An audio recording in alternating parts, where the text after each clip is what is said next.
ভয়াবহ অগ্নিকাণ্ডের ঘটনায় তীব্র চাঞ্চল্য ছড়ালো এলাকায়। মঙ্গলবার সন্ধ্যায় ঘটনাটি ঘটেছে উত্তর দিনাজপুর জেলার চোপড়া থানার দাসপাড়া গ্রাম পঞ্চায়েতের গালান্টিগড় এলাকায়। জানা গিয়েছে, তাবিজুল হক নামে এক ব্যক্তির বাড়িতে রান্না করার সময় আগুন লাগে। গ্রামবাসীরা হঠাৎ আগুন দেখতে পেয়ে আগুন নেভানোর চেষ্টায় কাজে হাত লাগায়, কিন্তু আগুনের তীব্রতা এতটাই ছিল যে মুহূর্তের মধ্যেই বেশ কয়েকটি ঘর আগুনে ভস্মীভূত হয়ে যায়।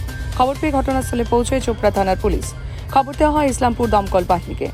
স্থানীয় বাসিন্দারা প্রথমে আগুন নেভানোর কাজে হাত লাগান। আগুন দেখতে পেয়ে সীমান্তরক্ষী বিএসএফের জওয়ানরা জলের ট্যাঙ্ক নিয়ে গিয়ে আগুন নেভানোর কাজে হাত লাগিয়ে দেন। পরে ইসলামপুর থেকে দমকলে 2টি ইঞ্জিনকে আগুন পুরোপুরি নিয়ন্ত্রণে আনে।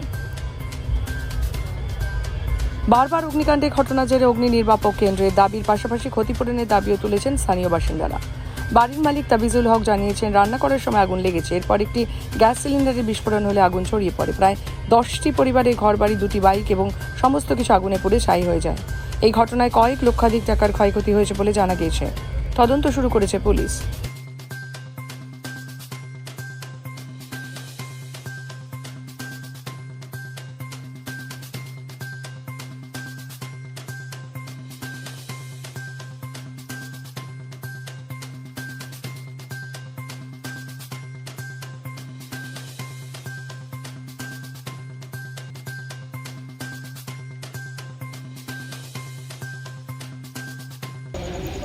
হ্যাঁ, ওটাও কথা আমি বলতে পারি না দাদা। আমি এখানে